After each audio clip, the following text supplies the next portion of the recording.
Sometimes alone in the evening, I look outside my window at the shadows in the night. I hear the sound of distant crying, the darkness multiplying, and weary hearts denied. All I feel is my heartbeat, beating like a drum.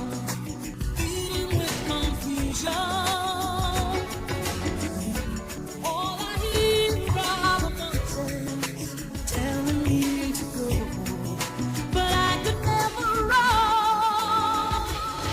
'Cause in my eyes I'm free. There's a new tomorrow. Good morning, everyone. My name is Arlene-Lynn Volmink, and I'm the president of the ISACA South Africa chapter. I hope you're having a good morning and that you're keeping well and staying safe. Back to COVID-19. COVID-19 has had a devastating impact on communities and has shaken the world of work to its core. And it's placed immediate emphasis on leadership and resilience. Resilience is no longer a theoretical concern. We are all fighting to protect lives, and our companies are fighting to survive the crisis in the brutal short term. So our best hope lies with medicines and vaccines, but these are not yet proven and are probably about 18 months away from widespread use. In the meantime, we need to lead in the new now. So how do we lead in a way that unites? By bringing together head, heart, and hands. Today we have a great panel of women from across different parts of Africa to talk about this leadership and COVID-19. They will draw from their personal experiences on how COVID-19 has impacted and reshaped their worlds from both a personal and professional perspective. My name is Arlene-Lynn Volmink, and I will moderate the panel today. A quick intro on me. I am based in Cape Town, South Africa. Today it's nice and wet outside, so there are showers of blessings. I am the president of the ISACA South Africa chapter, and I'm a senior manager within the group internal audit department at Santam. I am passionate about technology, and I love what I do, and I do what I love.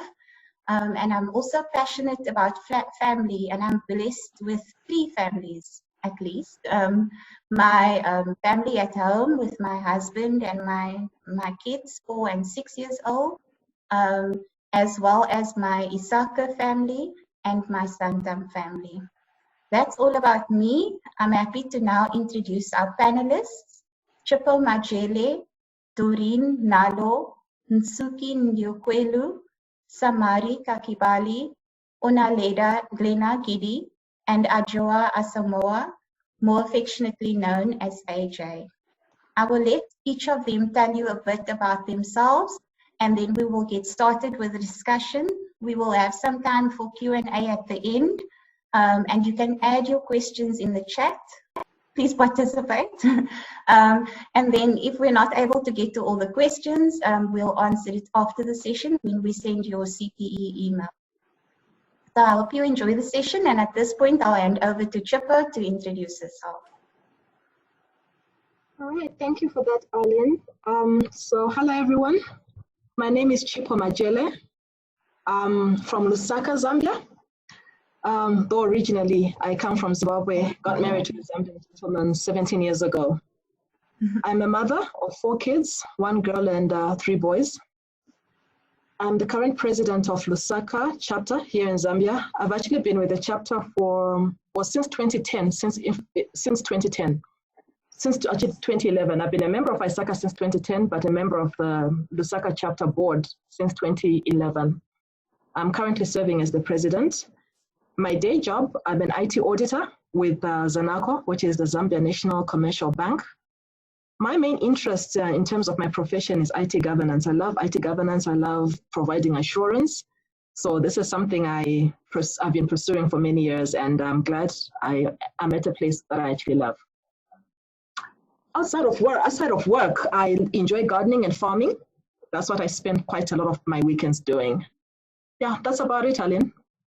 Thank you so much, Chipo. Good morning to everybody. My name is Dorine Nalo. I am the Sheleadstech Liaison from the ISACA Kenya chapter. I've been a member of ISACA since 2008 and have participated in different activities, and right now I represent the Sheleadstech program within the chapter. I also work for Ernst & Young as a senior manager, leading the digital transformation teams. My main area of focus now is around emerging technologies, so robotics, analytics, AI, and other emerging technologies. It's my specialty right now. But I have a very strong and rich background from risk. I started as an internal auditor, as an IT auditor, looked at IT governance and all those risk areas around IT. Beyond work, I'm a mother of two beautiful girls. And other than work, I enjoy, traveling and experiencing new cultures, and I really look forward to this session to engage with you. Thank you. Thank you so much, Dorine. Now we'll hand over to Nsuki. Good morning, everybody. My name is Ndeokwelu. I'm the Vice President of ISACA Abuja chapter in Nigeria. I lead the chapter strategic planning sessions, and I generally assist the chapter president in directing activities to ensure professional and personal growth for the membership. I also chair the annual conference committee that's responsible for planning and delivering our chapter's annual national conference. My day job is as IT compliance lead for the Central Bank of Nigeria. That's our apex financial regulatory institution. My team takes care of IT risk management, IT assurance, and we run independent compliance assessments on IT operations. In previous roles, I've helped develop multi-year strategies, including a digital transformation strategy. I've done enterprise architecture, IT governance, project management. I have a first degree in computer science, and I am currently completing an executive MBA with Chicago Booth. I'm a wife and really a mother to a 4-month-old. Outside of work, I write poetry and I also write scripts. Thank you. Thank you. Poetry and scripts, how interesting. Now we hand over to Samari. Thank you, Arlene. I'm so excited to be here. My name is Samari Kakibale. My career in InfoSec started in 2013. I have worked since in the banking sector. I have been around the banks in Uganda. Okay, not all of them, but some. I have found a passion in providing assurance services and InfoSec services for the various institutions and ensuring that their IT landscapes are secure and running in a well-controlled environment. I serve in the ISACA Kampala chapter on the board. This is my second term of service. I first joined in 2013 to 2016. Then I took a break and I joined recently in 2019. I serve as the IT governance director, and I also serve as the Sheleadstech Liaison for Uganda, something that I'm very passionate and excited about. My academic background, I have a bachelor's degree in information technology. I have a certification in CCNA. I also have a certification in information systems audits. I am very excited about today. My other life outside of work, I love God. I love to serve God. I'm very passionate about the church and the word of God. I have 2 children, a girl and a boy, 4 years and 5 years respectively. I'm so excited to join you guys. Thank you for having me. Thank you for being here. Okay, so now we introduce Onalenna. Thanks, Arlene. Good morning, everyone. My name is Onalenna Giddie. Currently working at Deloitte, where my career started, and I came full circle, actually returned back to Deloitte. But during my career, I started off as an IT auditor in IT assurance and risk. And then I moved into industry, where I worked at a development bank, Botswana's development bank called CEDA, as an IT business support manager, a role I was in for 7 years.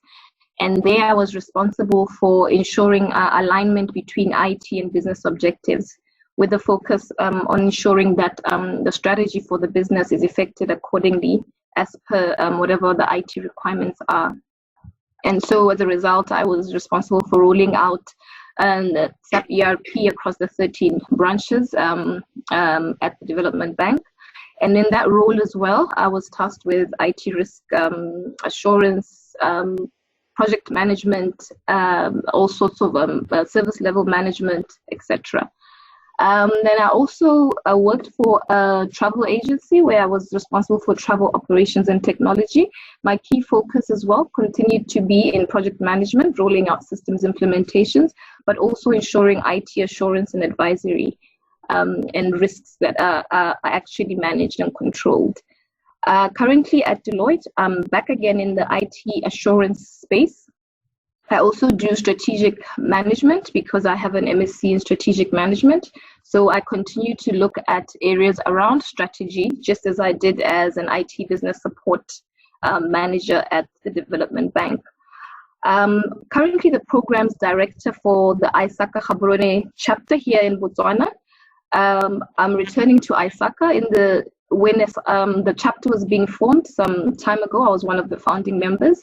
I also served on the ISACA Young Professionals subcommittee based in Chicago. When it first started, I was a founding member there. And then outside of my qualifications, I'm a certified information systems auditor.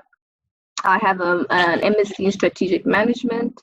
I also have a Prince 2, a project management practitioner.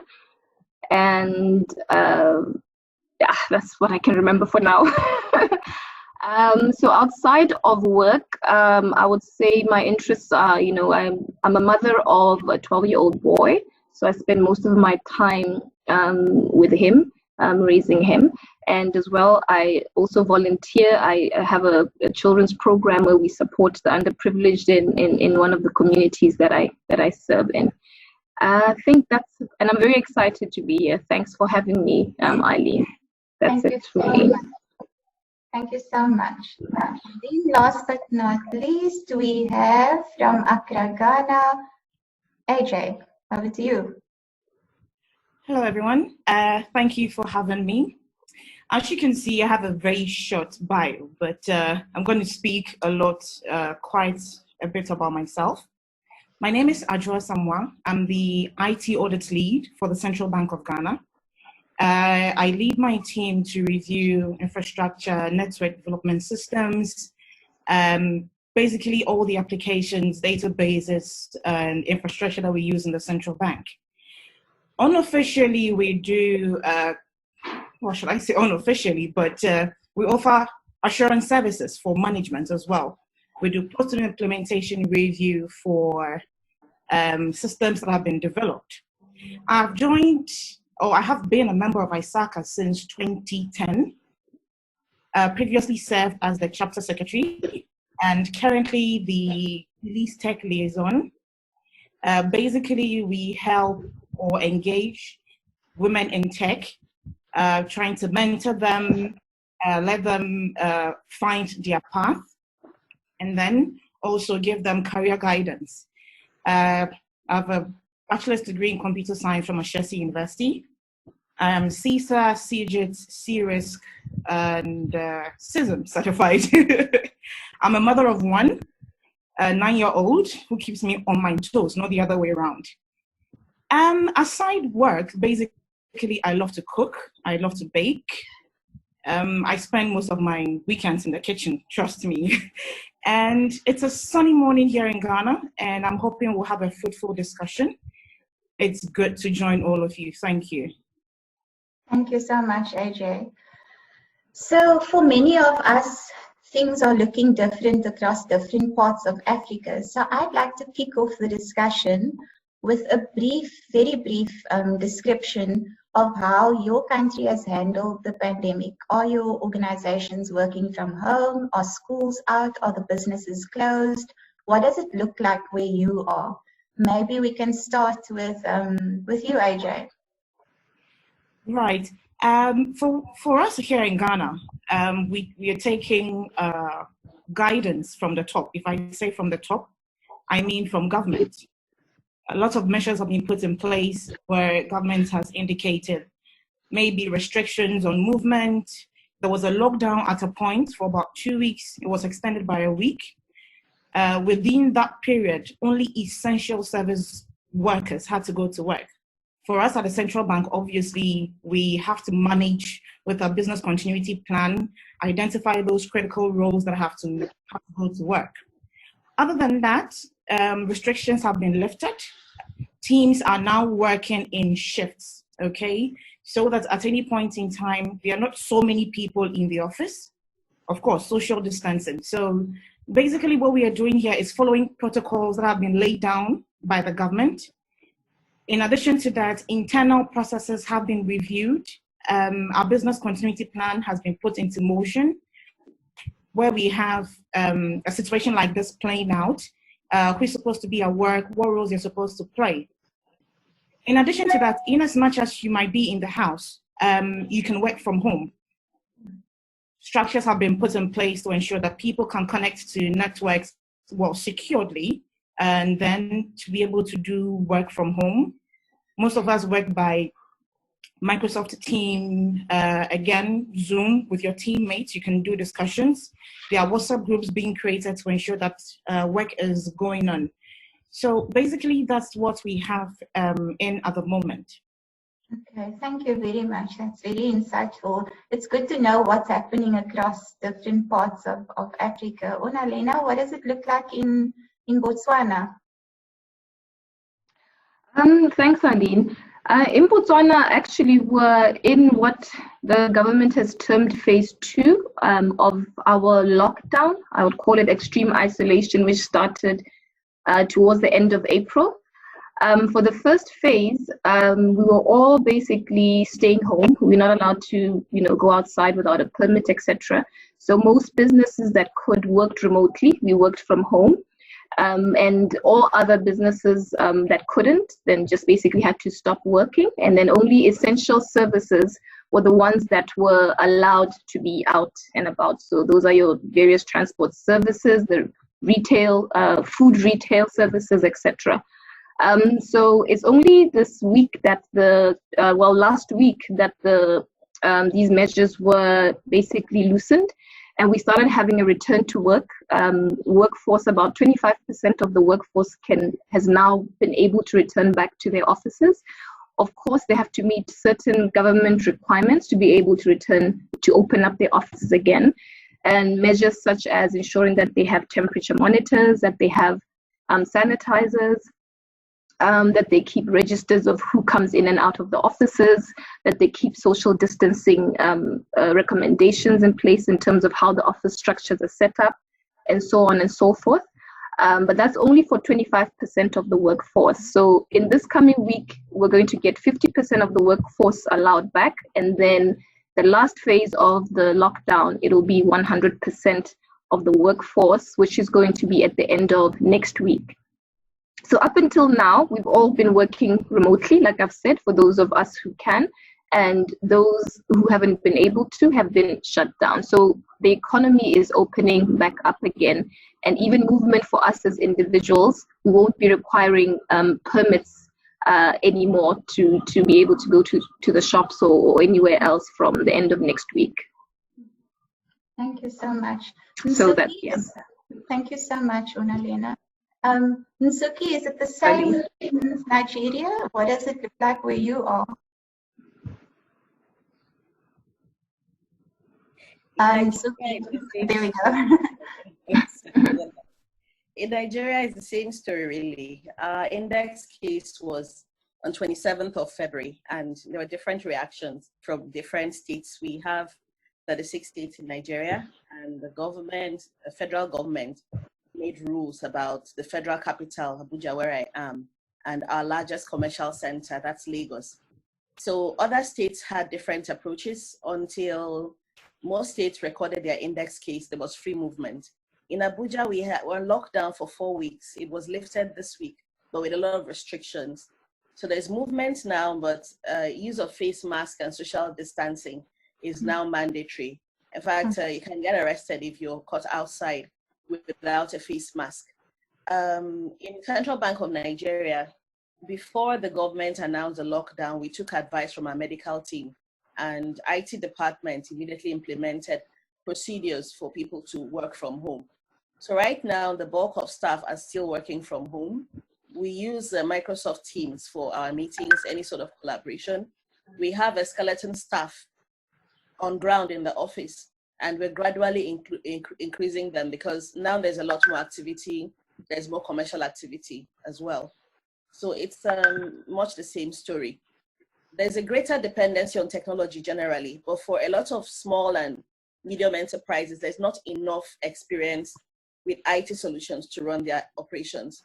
So there's a lot of discussion, a lot of experience sharing. People are asking, what are you using? A lot of people are defaulting to Zoom. And in ISACA Abuja chapter, we had introduced the virtual meeting attendance a while ago. So for us, what we did was move all our meetings completely 100% virtual. And as the numbers increase, we're looking for better solutions. Thank you so much. Thanks, Nsuki. Samari, maybe over to you.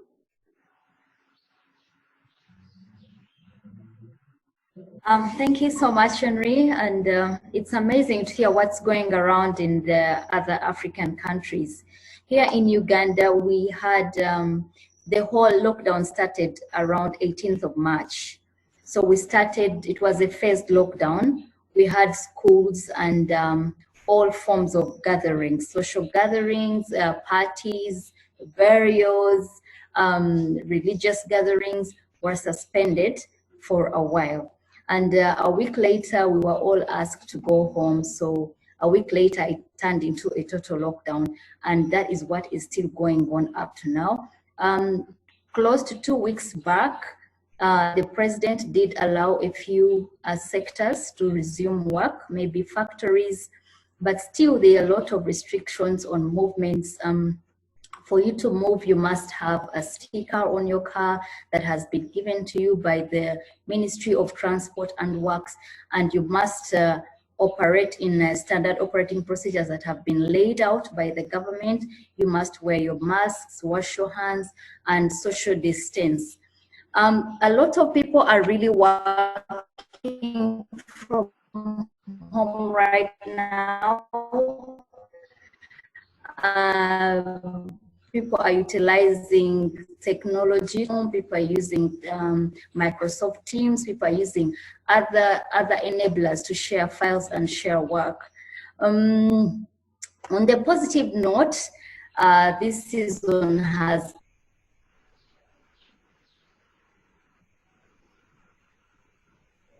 digital activities. People are now able to transact with their mobile banking apps, mobile money, agent banking. People are using apps to learn new skills, even to do exercises at home.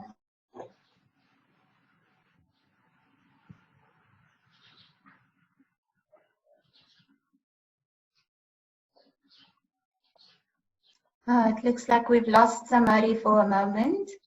We'll come back to her, but in the meantime, Dorine, do you maybe want to tell us what it looks like where you are? You're still on mute. Oh, there's Samari. Absolutely, absolutely. So our experience is similar to some of the countries that have been mentioned. When we had our first case in early March, schools were closed, and schools are still closed up to now. We also have what I would call a semi-lockdown. And by that I mean we have lockdown in specific regions. So for instance, where there are really hot spots, people are not able to move out of those regions. If you're within Nairobi, there's a zone within which you can move within Nairobi. You cannot go beyond that. And in other parts of the country as well. And even with that movement, we still have a curfew. By 7 o'clock, you need to be in your house. Also, a law has been passed now. It's actually a law now that you have to walk around. If you're outside, you must have a mask. If you don't, again, you will be arrested. Social gatherings have also really been. You can actually have services and masses going on, however, with very skeleton, can I say, congregants, and the rest are actually joining via most organizations have been encouraged to allow staff to work from home. And many organizations are doing that right now, including government. However, with government services, it's still also tricky because majority of the work actually, and because of the paperwork and all these digitization challenges that some institutions may have, then they are working on a rotational basis. So you have some staff in the office for, let's say, 2 weeks, and then you rotate out and all that. We've also had restriction again on movement.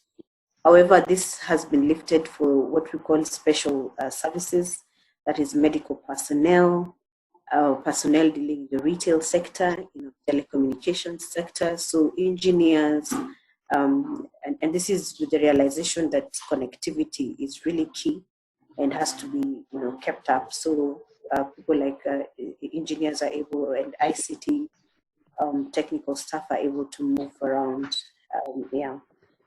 And so we are still working from home. Kids, we administering exams from home, those who can. And there's a lot of online learning that is happening. So that's a nutshell of what is happening in Kenya right now. Thank you so much, Dorine. And I think you touched on an important point that now is the opportunity for online learning. There are so many opportunities. Thank you for that. Samari, I just want to give you a chance to wrap up. We lost you for a bit. You're on mute. Thank you. Sorry, I don't know what happened because everything seems fine, but I'm glad to be back. So like Dorine has mentioned, really, we are still on a lockdown. A few restrictions have been lifted, and the president is trying to ease the population into the normal environment that it used to be. And people are working from home. And in some cases, some people are not able to work from home, basically because they may not be well facilitated. And whereas for others, they may not have the work that they do needs them to be at the office. And yet there are restrictions in movements and that kind of thing.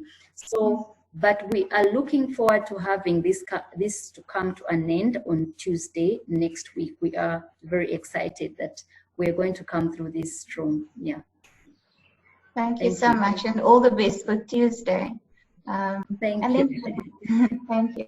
Last but not least, we have Chipo in Zambia, beautiful Zambia. Chipo, tell us what's happening.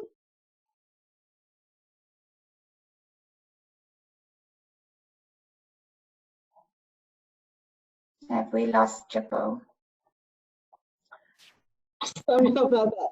Oh, there we go. Situation, we are also not in complete lockdown like Kenya. I would call it partial. We have some restrictions on public gatherings, which still need to be maintained at 50 maximum. As of last week, or as of yesterday, our cases rose to about 652. And this has been a spike, especially over the last 1 week, because if you think about it, as at the 9th of April, it's the 9th of April, we were less than 100, no, 9th of May, there were less than 100 cases. And now we've risen to 654. So there's been a very high spike, especially coming out of the border town of Nakonde.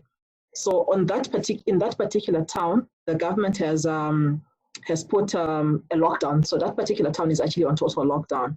But the rest of Zambia, there's still free movement. But of course, we need to maintain social distancing. We need to wear masks. Masks have been made mandatory. we need to sanitize our hands. So organizations and shops, whichever place it is, have to provide facilities for hand sanitization. Yeah, so that's basically it. In terms of companies, it is like my company, most of the staff were sent home, and it's similar to a number of other organizations. Only essential staff are really operating at this particular moment. Schools were closed down somewhere towards end of March, and schools have also implemented the homeschooling, which is driving us mad. But anyway, we're thankful for it. So that's basically the situation in Zambia. But I think everything is still quite okay. People are positive. The government is giving us daily updates, which are very reassuring. So we just hope and pray for the best. Thank you so much. Thank you, Chipo. So Tabiso is saying that it's encouraging to see women in leadership positions in IT on this panel. So let's get right into it. Let me ask Chipo, back to you. How can we be strong or good leaders during this pandemic? What advice as a leader do you have to offer? All right. The first thing I would say is empathy. All right. That's the first thing on the table. There's been no other time apart from now when leaders need to actually exercise that particular competence. We need to show our staff members that we care, and we need to also make them feel safe. Whether safety is provided through personal protective equipment, whether we extend our medical aid care, and also just checking in on them. I think it's very important that our staff or the people that we lead have confidence in our abilities to in our genuine care, for their general well-being. So that's the one on the empathy. Then we also need to be very innovative as leaders during this time, because one of the key aspects of leadership is being able to interact one-on-one with your staff, and there is some level of confidence that you inspire in your staff when you meet them one-on-one. But now we have to lead them virtually, and that's not an easy task. So leaders need to be innovative and be able to reach out to their staff, especially if they're going to maintain cohesion with their team. So this could be in terms of having regular meetings with them, virtual meetings with them, checking in on them on a regular basis.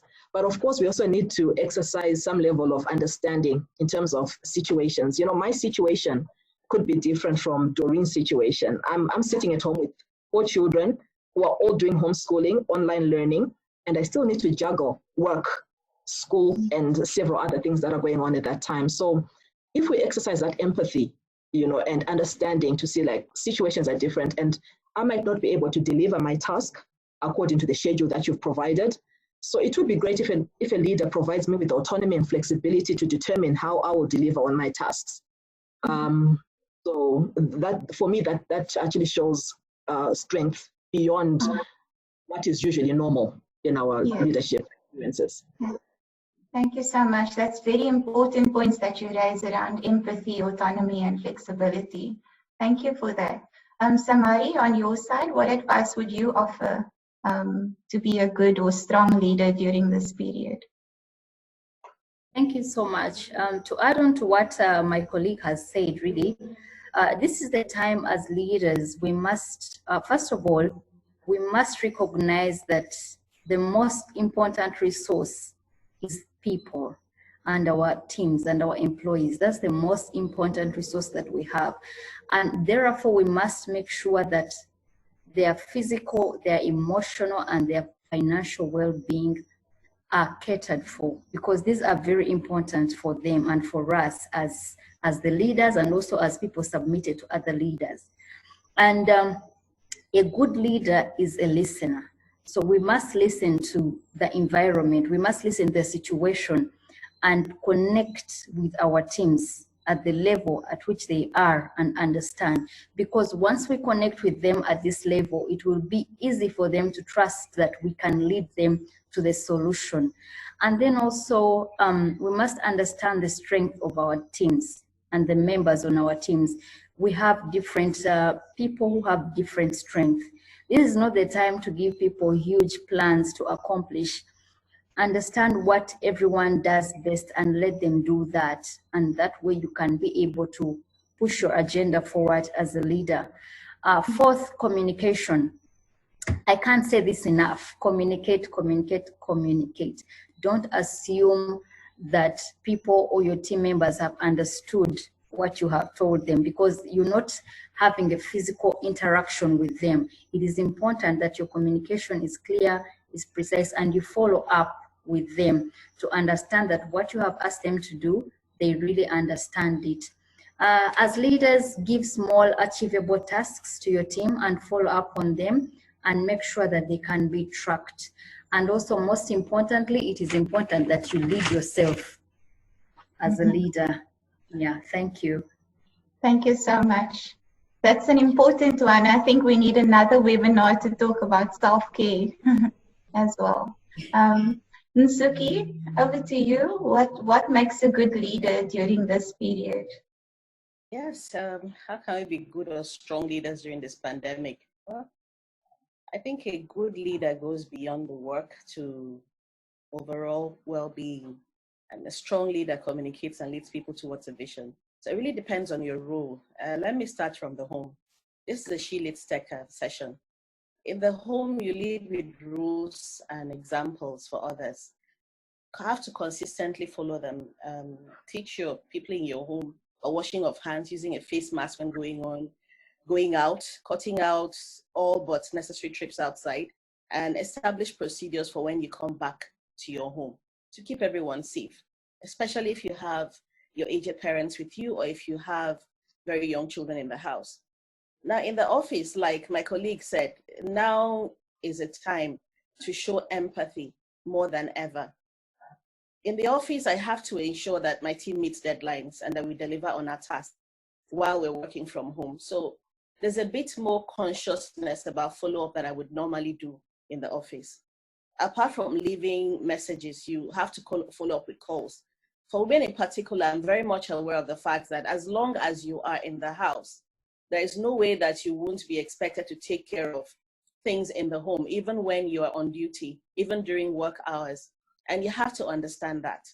So if it's urgent, make sure you communicate, like Samari said, ahead of time and follow up. Don't assume that a team leader, a member of your team has seen your message and is ignoring it. I'm very much aware that there could be other distractions. So it's important to realize that we are human beings, not automatons. So that high efficiency work that we find in the workplace at home is a bit more relaxed. That said, don't relax on quality of deliverables, really. I don't think there should be compromise on that as much as possible. However, now is not the time to seek to push people beyond their limits. You need emotional intelligence when dealing with people. You have no idea what pressure they are on at home. I mean, in Nigeria, since the start of the pandemic, there have been all sorts of both real and false information flying around, especially on social media. On WhatsApp, you get so many presentations and videos, and people are tense. So that translates into the way they would work. So also, most people are not used to working from home, and you need to put in a bit more effort in getting them to deliver an assignment. So a bit of chasing up, phone calls, especially when your mails and text messages go unanswered. Be sure they do have the technology to work with from home. A team member outside of the office, I have to follow up with the person and say, okay, what's the challenge with internet connectivity? Can you help out with recommendations, especially for the area where they're in and things like that? So it's about empathy. It's about keeping your eyes on your deadlines, on your final deliverables, but knowing that situation has changed and that has to come across in your manner. Luckily, I have a very good example with my boss. She's always been someone who knows how to manage human beings and get the best out of us, no matter what our temperament. So I take my lead from her, I learn a lot from her, and adjust my style to each member of the team. That's it. Thank you so much. You raised some very good points around, style, empathy, emotional intelligence, and then at the end there you were starting to talk about mentorship, which is so important. Thank you so much for that. I now want to remind the participants, we have 112 participants online. Please feel free to use the chat if you have any comments or questions. And Mabel, welcome to ISACA. So let's move on. What should leaders and organizations be doing to ensure the well-being and safety of their people as a priority? Dorine, do you maybe want to kick us off? Sure, Ellen. I think as my colleagues have said, there's a lot happening around us, and the physical and mental health of our staff and our teams is really, really important. So, with social distancing, many organizations are now, working from home. Again, this is a really sudden change, and can really lead to mental distress, especially if you're not used to it. And so as leaders, I think it's important to just ensure that staff are physically safe, first of all, and just supported psychologically, through the pandemic. So if I give an example of being safe physically, if you have assignments that you have to give your staff, are you actually thinking about where those assignments are, how they get to those places? Are they actually, do they actually have the resources they need to be able to just ensure that they are safe, okay? The other thing is around connection. Actually, when I was just reading about SARS pandemic in 2003, and there's evidence that there was significance, around connection through the pandemics. And so it's really important to just ensure that our teams are actually connected and really feel supported during this isolation. So this could be through communication, as the earlier panelist has actually mentioned, empathy. Just make yourself available, to talk to staff about what are their fears, what are some of the questions they have, how do you reassure them about work and any personal issues that they may actually have. The other thing I think as leaders and organizations need to do is really just around purpose. How do you motivate and engage your teams through this? It's really hard to find time to remain, motivated throughout this crisis. It's difficult, and this crisis has really threatened, some of our, basic human needs. If you look at safety, if you look at security, So as leaders, then I think as in an organization, it's important to just come together as a leadership, be very clear on your plan and how you're going to lead through this crisis, communicate what this plan is and what this roadmap is very clearly, and really throughout the entire organization, even if you don't know what some of the answers are, and rightfully so, because some of the decisions that have to be made are being made as we go along. It's still important, to communicate. When you don't communicate, then people fill in the gaps with what they think that is going to happen and causes a more anxiety. And I think it's just important to have open communication channels with your teams. And then also maybe around work. And as the earlier panelists have said, how do you really make sure that your staff and your teams are able to deliver from home? Do they have sufficient infrastructure in place? So do they have, proper machines? Do they have adequate connectivity? What is it that they actually need to support them to be able to deliver on their job? And I think as leaders, it's important to be very clear in, what are the ways of working during this time, Also review some of your people policies, understand where you may need additional flexibility, and introduce, if there are any new policies that you may need to introduce, just to make sure that the teams are able to really work. And maybe the last thing I really want to add on this is, truth be told, everybody is worried about what this means for their job. What does this mean, even from a financial perspective? And it's important to support teams even, throughout this session. In some cases, there are people who've lost jobs. In other cases, perhaps we are lucky we're working from home, but we may have reduced workload because everybody right now is really holding on to what they have and they may not be spending as much as they would, and especially if you look at some certain sectors that have really, really been affected. So then how do you really support your teams, through these seasons, and one of the things I think as leaders we should be able to do is just communicate again very clearly about what are those sustainability scenarios we're looking at. What does COVID-19 really mean for the future of the organization? What is the focus of the organization going forward? And really just capability and training and just uplifting, your teams, because it's just a season that we're going through, and I believe, of course, we will get out of it, and really have to work with them so that we get out of this pandemic stronger. Thank you so much, Dorine. If I can then hand over to Onalenna, can you maybe tell us from your perspective within your organization, what is your organization doing to ensure the well-being and safety of its employees? Thanks, Arlene.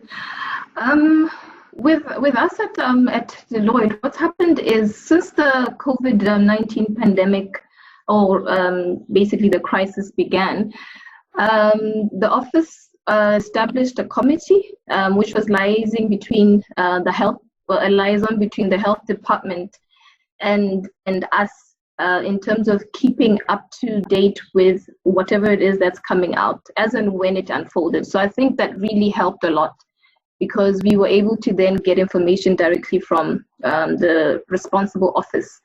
So that gave us as employees assurance that leadership was on top of it and that leadership was monitoring the events as they unfolded.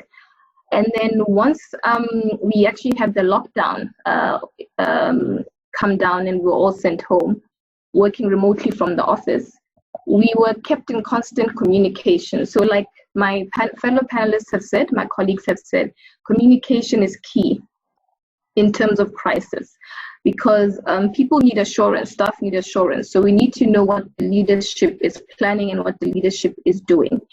In addition to that, they basically shared with us the plan in terms of connectivity, getting information on who needs what, ensuring that all teams have got all the requisite tools, and ensuring that all projects that have been assigned, everybody knows exactly what they're going to be doing remotely. Also scheduling weekly check-ins, Zoom meetings, because you do need to keep that connection as well to allay people's anxieties and people's fears. Another very important measure was ensuring that our emotional health as well was catered to through providing counseling services and sessions for those who would require it during that time, as well as our physical well-being, where we had scheduled different types of exercises, which was very nice on Zoom. So we had Pilates sessions, yoga sessions, heat sessions scheduled, and whichever one was whichever one you could attend, then you would sign up for that and you would attend it. And the one other thing, which I think was very good, was we had weekly sessions of medical experts would come on in the first few weeks of the pandemic, where they would share from their perspective, basically the information regarding COVID, regarding what the world knows about the virus, what the world is still trying to discover, what doctors are still working on in terms of vaccines and treatment, etc., how it's spread, how it's prevented. So we were able to also ask the medical experts questions directly, instead of just relying on information that we see online, etc. And we established, or there was a dedicated, I would say, COVID link or COVID network where you could have access to all this information, which we knew then we could rely on since it was coming from experts in the field that had been sourced.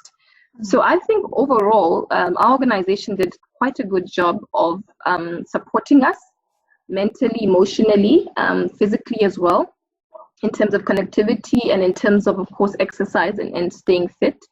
And one other very important thing is, and which has been mentioned by the other panelists, was communicating what is to take place following let's say, the easing of the restrictions. Because right now, we're at that phase where the economy is opening up again and we're going back to the office and so forth, and what impact that has financially on the organization, on the next couple of years, on targets that have been set, on budgets. Everyone is anxious, as you can imagine, because of course jobs have been lost by others, etc. So we have had staff meetings, and we have been kept abreast of what the position of the organization is and what leadership's plans are. So again, with leadership, it's always going to be about trust, and trust is maintained through communication and transparency. So I think that's how we've handled it at where I'm working at Deloitte. Thank you so much, Onalenna. I love the point that you raised around trust, but then the one that stuck in my mind was the physical one. I think the next session should be a fitness class, a Sheleadstech Africa fitness class. That would be awesome. Yes. Last things you said. AJ, over to you. Do you have anything to add? Very good one. My colleagues have done a tremendous job of highlighting the various roles that are being played in their organizations. For us, it doesn't look much different, but what we did, or what my company did, was to establish a committee, okay, that identified key stakeholders who were going to drive the processes that were going to come out of their deliberations. And what they did was include the medical department, the risk management department, the IT department, the information security office, because obviously they are going to provide the technological resources to ensure that people who are working from home were doing it the right way. Now, one other thing that's really has played a good role, a critical role, like my colleagues have said, is communication. Indeed, management did a tremendous job, and they're still communicating with us, even though some of us are working from home. Some people are in the office. Messages come via SMS, dedicated channels, come via WhatsApp messages, come via emails, because yes, we have access to our email systems. What my organization also did was to ensure that for those of us who will be at home at any point in time, resources were made available. Laptops were purchased, extra laptops were purchased for those who didn't have already, because some people really don't go on field or move from their desk to go work. So those ones who had desktops had to be provided with laptops, so far as they're going to work from home. And basically, it's the medical team that initially drove the whole thing, because even before we went on lockdown, they did extensive training. This is what to expect when, or this is what to identify if somebody's showing symptoms for COVID-19, what to do, what to avoid, how to react, who to report to. So the communicating lines or communication channels were provided for everyone. When it comes to leadership, like Nsuki said, it's not the time for you to put stress on anybody. The psyche or the well-being, physical, psychological well-being of your team is essential to give your deliverables, okay? So you make sure your team is good. Now, mind you, I am very, very happy. It's a full panel of women and they are all mothers. So imagine somebody on your team trying to juggle the home, Nsuki with a baby. Somebody has 4 kids, juggle the home, trying to balance with work. Now, if you're going to work with such a person and you're going to push them to the level where they're going to break down, if your team fails, you as a leader, you fail, okay? So psychological well-being is critical. Communication channels should be open. And then again, you need to motivate. I think Dorine handled that. You need to motivate the team to be able to give off their best. And you rightly said, do not assume somebody has seen your message or read your message. Empathy here is critical again, so be open to listening. Someone may not be able to deliver what you've asked them to do, not because they're sitting at home doing nothing, but probably there's a limitation to what the person can do. personally, I mean, we are all working from home, but believe me, we are buying our own data services, and it's not that cheap, you know, because once you're doing a lot of streaming videos and stuff, it's taking a lot of bandwidth. Right now, I'm not sure if you just saw me winking at my son, because he was here pointing at his homework, you know, what to do. And I have a team assigned sending me messages on some work we're supposed to be delivering. Then again, we all need to understand that we are managing a situation that we have no control over. At the end of the day, we all need to come out stronger, better, and then have a sort of learning curve for future. I hope this thing doesn't come up again, or any such thing, but any disturbances, okay, from our regular lives can be addressed effectively, learning from how we are handling this current situation. So yes, I agree with what my colleagues have said. Empathy, psychological well-being, physical well-being, communication should be what drives how we are handling COVID, while ensuring that we are giving our deliverables on time. Thank you so much, AJ. I think for the purposes of time, I'm going to roll a few questions kind of together. So, I mean, we wanted to touch on some topics around continuity, security, and then privacy, as well as culture around working from home and principles and how to keep the team motivated. I maybe just want to pose the question to panelists with all of that in mind. You know, what's top of mind for organizations in terms of security, privacy, wellness, and health of staff. What, as ISACA professionals and leaders, should we be doing within our organizations? How can we be most useful to our organizations? And what advice do you have for ISACA members with all of that in mind? AJ, you have the floor, so over to you again. Right.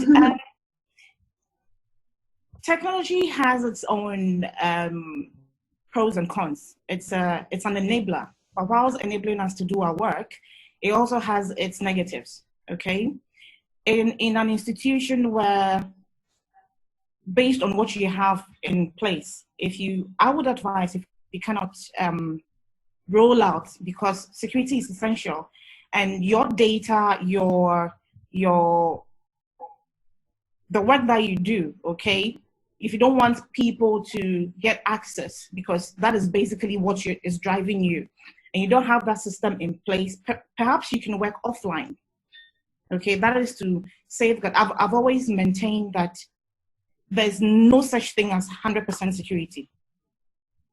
There is no such thing. You can have all the firewalls, all the IDS, IDPS systems, everything, but there's no such thing. The human factor alone gives a loophole in that security infrastructure that you have. Privacy. Now you're supposed to use different gadgets to be able to ensure that the work we're doing is handed in on time, is done well. How do you ensure that the information you're sending across is secured? Of course, maintaining the CI, confidentiality, integrity, and all of that. If I'm supposed to use my personal device to do office work, does my organization have control over how to secure my system, or I take that initiative? Mind you, if I want to use my device, I can tell you, no, you can't block this channel, you can't block my IMAP, you can't block that, because basically these are channels that are open for people or for infiltrators to get into your system, okay? So can we identify those things? Unless, of course, you're able to provide these resources to personnel. Like I indicated, my organization, they handed over quite a number of laptops to people, because in that way, hard drives are encrypted. If it's missing, well, if you have the key, you'll see how to decrypt it, okay? I believe some of these things will be addressed within the scope of what do we want our organization to achieve within this period. If you identify what your organization wants to achieve within this period, you set out the rules, the policies, and guidelines to ensure that your staff are being enabled to work as they should. Thank you so much. I think you touched on, what are we trying to achieve, which speaks to our purpose as organizations. And there was a nice long message, I think, from Dorothy, where she's also given some insights on the chat, which we can circulate after this. And it also speaks to the importance of purpose. I think that's a key point. Dorine, do you maybe want to tell us from your point of view, how can we be useful to our organizations at this time? Yeah, absolutely, Arlene. I think as ISACA, this is the time, we look after risk, after, audit, governance, cyber security and all that. But I think this is the time we really need to play our advisory role as well to organizations and the community at large, really. Risk, if you look at risk, for instance, data in all these platforms, how do we really just make sure that that data is secure? And even from a personal perspective, when you have children, homeschooling, and we have all these platforms they're accessing, how do we just really just make sure that some of that information is really safe? If it is looking at cybersecurity, can we really just get out there and create more awareness around in our organizations and the community at large? What is good cyber hygiene to really maintain, so that we really minimize the cyber attacks, or rather protect ourselves. We can't minimize, but really protect ourselves from some of the cyber attacks that have really risen. Again, from a leadership role, as from an IT governance perspective, this has come as a curricular shock to some organizations, depending on the size and depending on some of the policies and some of the structures they had in place. So there are organizations that are really, really struggling. So for instance, you find the way remote working was previously designed was for specific fewer users. But right now, all of a sudden, we've just expanded, and almost everybody has to really work from home. So what does that really mean from a governance perspective? What are those things that we really need to put in place?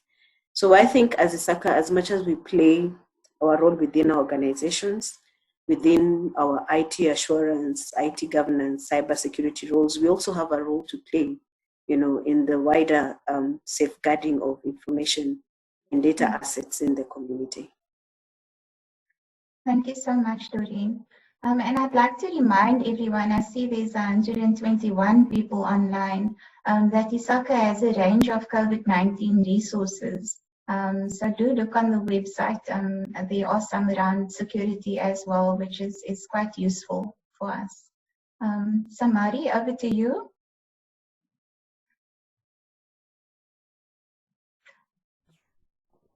Thank you so much. And it's been, the team is really sharing great points. I'm taking notes here because I'm learning quite a lot from them. At the Central Bank of Uganda, where I work, we, as ISACA, what we are doing to support the institution really is awareness. In my role as audit and assurance, right now, we cannot say that we are very busy. Because most of our engagements definitely need us to interact with people on a face-to-face, have meetings, have interviews, in addition to using technology. So right now, we may be doing just some office, some desk work here and there, but nothing engaging. So what we are doing as assurance is to advise and to make people aware on the basic security awareness controls that are in place. The IT security department must ensure that their connections are safe, that as people connect from home and are working remotely, that connection is safe and is kept private. And also the people who are home when they are working on their personal computers, because not everybody has worked home with a laptop. Some are using their personal computers like me. So what do I do when I'm doing my work and at the same time, I just don't get into other sites that are personal. So I stay free of some sites that could pose a risk to the company information. Then also encrypting files as we share them, so that we don't send them across as open files. What else we can do during this time when there's not much to do is we can keep the communication lines open and then take up an extra workload. There are some departments that are really busy, and there are some of our colleagues that are really busy. If you can, pick up the extra workload, and we look out for the emotional well-being of all our colleagues. Pick up a call the people that you are not seeing on social media. Someone cracked a joke and said that if you don't see your friends that are not baking, they're not exercising, if you don't see their WhatsApp statuses on what everybody is doing, those are the people you should be looking out for, because there's a reason why they are quiet. Maybe they are going through a challenging time. So as ISACA, we can also emotionally watch out for other colleagues, and then also advise on the resources that are available. There's quite much that has been put out during this season. There's quite much. Ernst & Young, the Central Bank of Uganda has also put up some guidelines for the banks, for people who had loans, how to restructure loans. There's quite a lot. There's a wealth of information out there that we as ISACA should make people aware about in order to empower themselves during this season. And also as ISACA, we are doing things like these webinars. This is not something that we were embracing so much before. And right now we are having webinars. I see them all the time from Kenya, from South Africa. Different countries are putting up webinars to ensure that the people stay informed. We empower our teams, we empower our chapter members on how to survive and how to make it in the new normal that is soon coming up. Thank you. Thank you so much, Samari. So just quickly, if we can then hear from Onalenna on, what should we be doing within our organizations right now when it comes to continuity, security, privacy? How can we be useful? Thanks, Arlene. What we have to do now as organizations is realize how now cybersecurity has become even more fundamental.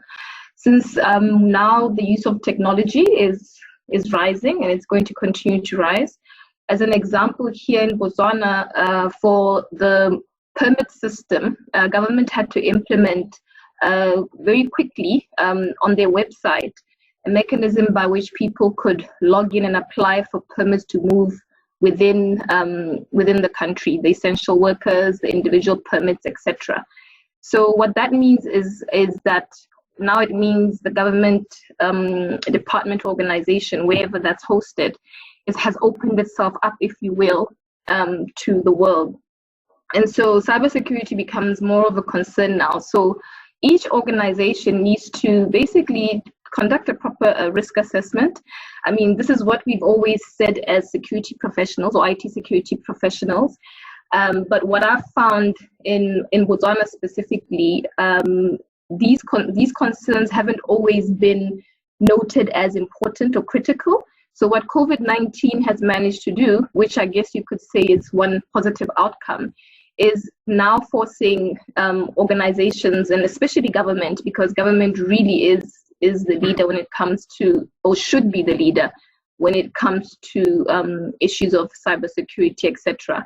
They are now having to pay more attention to the security protocols that are in place, etc., in regards to the systems that they have available.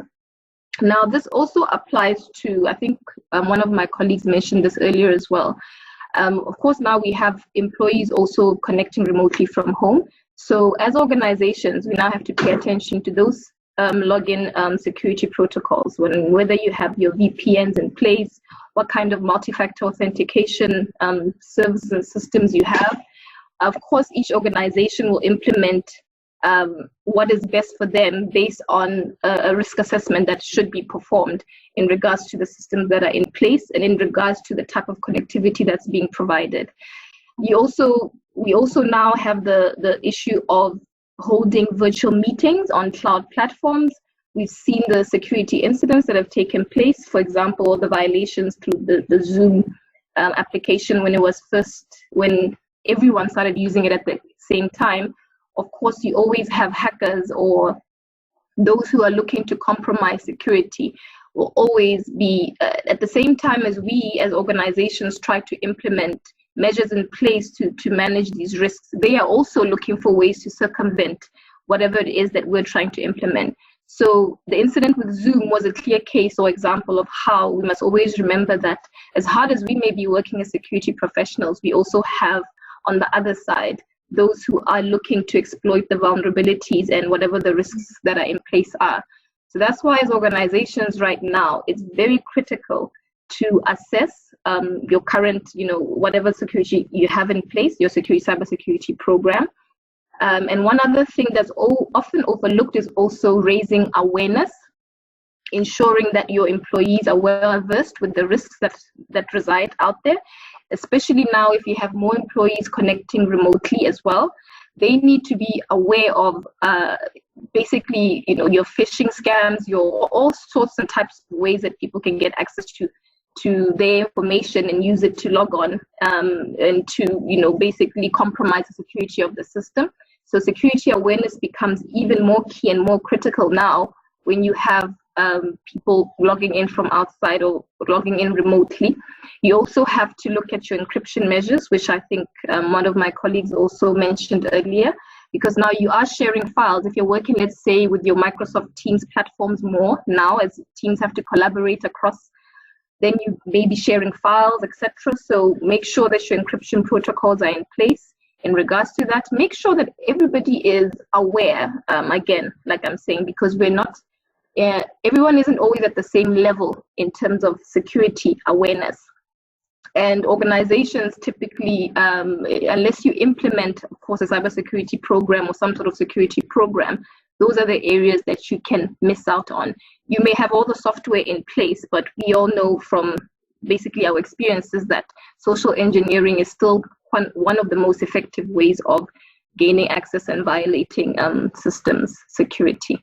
So I think in summary, assessments have to be made, and always we take a risk-based approach because it's not a one-size-fits-all for every organization. You have bring your own devices. For example, you have to be able to make sure that those who are logging in or using their tablets or their mobiles as well, the security on those mobiles on those mobile platforms as well is up to date. You have your software updates that determine or that ensure that the security is up to standard. So those are the things that organizations have to really be aware of, especially as, like we said, we have more of the workforce now having to work remotely until the situation normalizes. And as of now, we still don't know how long that will take. And just to close that off, in Botswana, like I've mentioned before, in terms of the use of technology, we were not necessarily using technology the way that we should have been, in terms of at the level that we should have been. Another example is the webinars, like I think Samari mentioned earlier. We were not using our virtual platforms, etc. Government wasn't using their websites or anything else to perform different things. A lot of things aren't automated. We still have a lot of manual processes. So this COVID-19 has pushed government to now start implementing a lot of those, moving a lot of manual processes onto your automated platforms. So we envision that there will be a rise in technology implementation, and as a result, a need for increased cybersecurity awareness, for implementation of necessary security protocols, and also a need for cybersecurity skills, because those, again, as we all know, are in acute shortage. Probably, I think, across, not just in Botswana, I'm sure just across the world. So in short, I think that's what I would say organizations need to pay attention to now at this current time with COVID-19. Thank you so much, Onalenna. I think, Nsuki, if you can maybe also give your views on how it can be useful to organizations and any closing thoughts that you have. Nsuki, are you still there? Yes, I am. Oh, there we go. Okay. I'll try not to repeat what everyone has said. Let me pick up from one thing that keeps on being emphasized is the role of the human being in cybersecurity. Every technology carries a risk, accept that.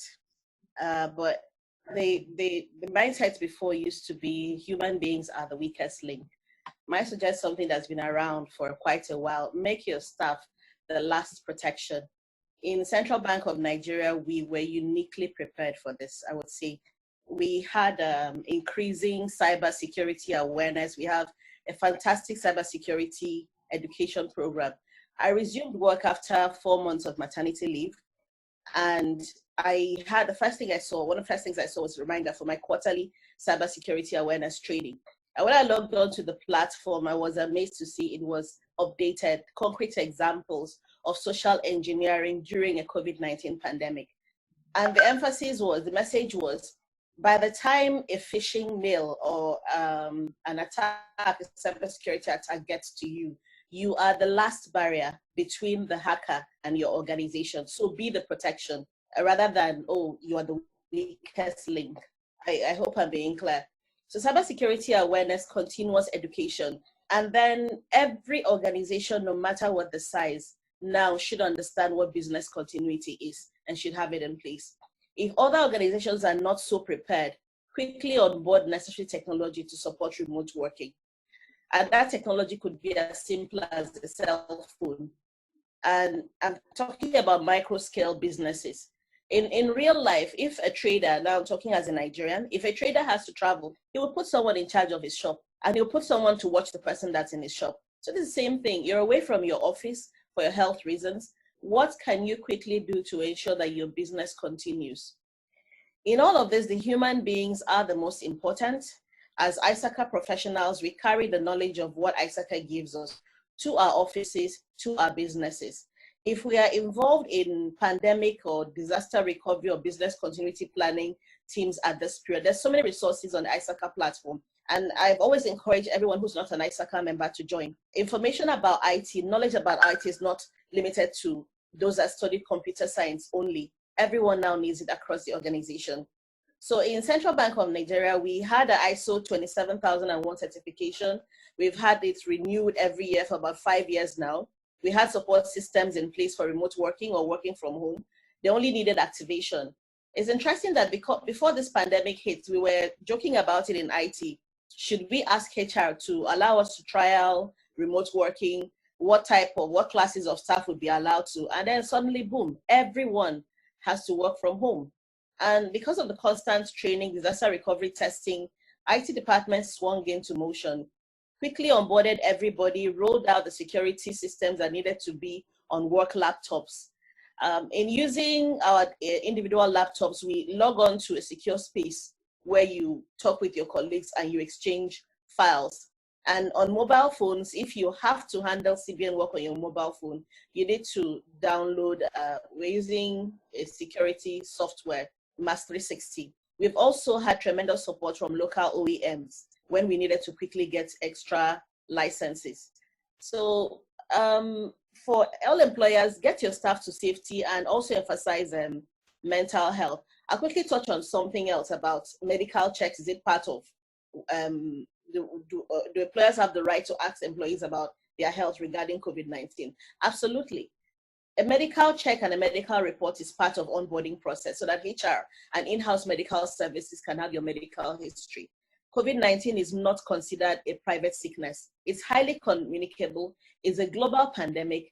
Since February in Nigeria, we've recorded over 4,000 cases. And we are yet to reach the peak of our curve. Our curve hasn't flattened yet. So it's a shared responsibility. Before you walk into the office right now, there are checks at the gate.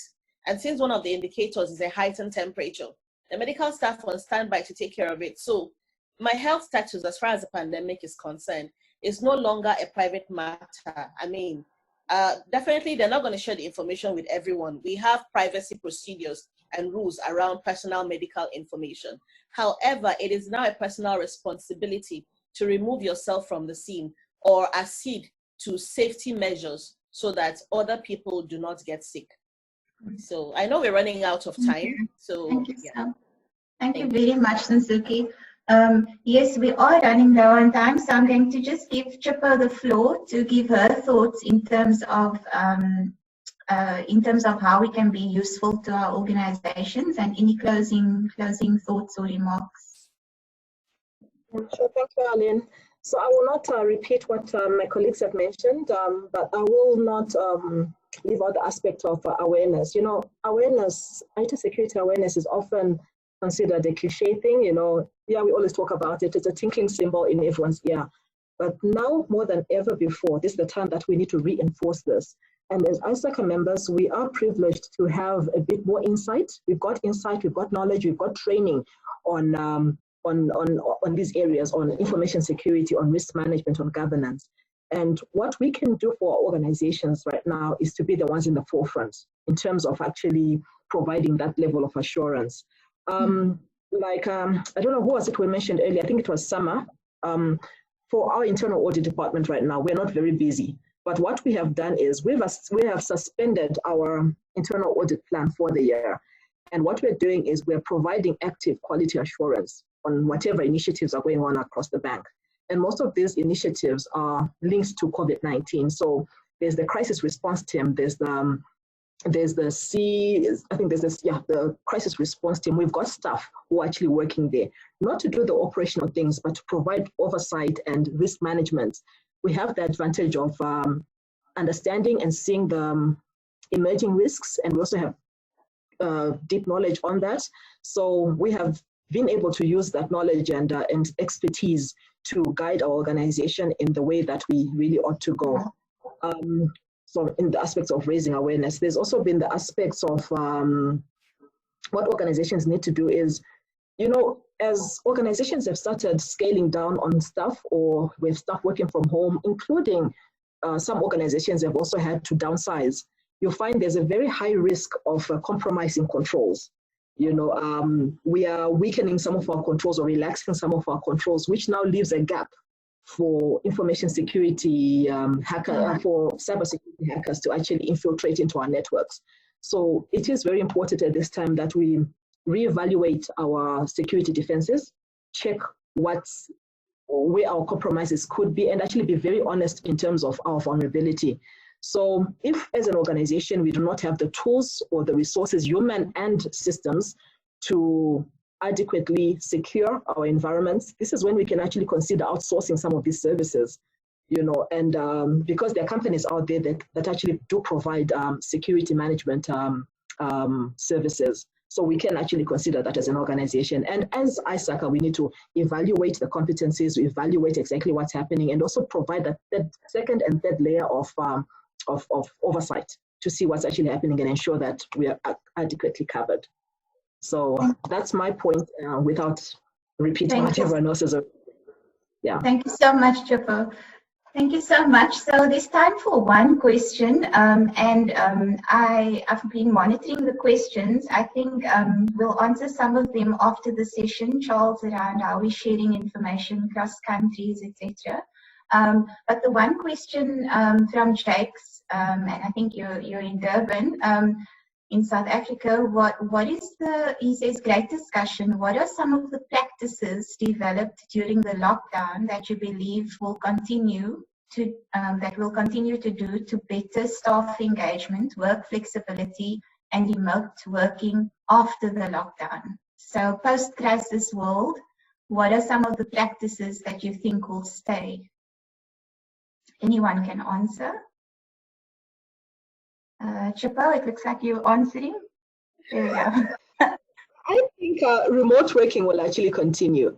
Like Nsuki had mentioned, was it Nsuki? One of the panelists had mentioned, like our organization had already started discussions on remote working.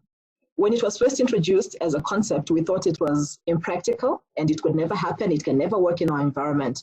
Yet 3 months down the line, here we are. So what I believe will actually continue is the remote working, or at least flexible hours, all right? But what organizations need to do is to upskill their staff, you know, for them to be able to totally or fully embrace that mode of working, so that post-COVID-19 era, it's something that will still be operational and can still yield positive outcomes and productivity for the organization. So we do that, but we need to prepare our staff to be technology savvy. What I've actually noticed, especially as we started the remote working, as auditors, we've faced a lot of a big drop in our productivity because a good number of our staff, of our clients, were a bit resistant. In a way, we normally come and audit you, we've got the files, we've got this physical contact. Now we're asking you to send things remotely, or we're trying to engage you, you know, over the virtual divide. But then, so initially staff were a bit apprehensive about actually doing it like this. But now, as time has actually gone, people are embracing it, and even in terms of their understanding of technology, they're actually a bit more upskilled. So organizations need to reskill or upskill their staff, and also encourage understanding or training in the digital aspects. Some of the skills that we already have might actually drop off because now we are entering into the digital space, and everyone needs to be on board with that. So remote working will most likely continue. Thank you so much, Chipo. And we've come to the end of our session today, and I really want to thank the panelists. It's been really wonderful and inspiring, and I've also learned a lot. I've also been taking lots of notes, Samari, so we can put our notes together. Some final words from me as we close. Someone special sent me a quote yesterday, and it comes from the Culture Design Group, and it says, tension. Tension is that tinge of discomfort, even a pinch of panic. That moment we all dread, but really it's our friend. It motivates us, it gives us courage, and it drives us towards our goals. The agony of change is the grand master of creation, and it is a choice. We can hide, we can complain, we can be scared, but ultimately embracing this uncertainty, dancing with the unknown, is what will drive us towards a greater tomorrow.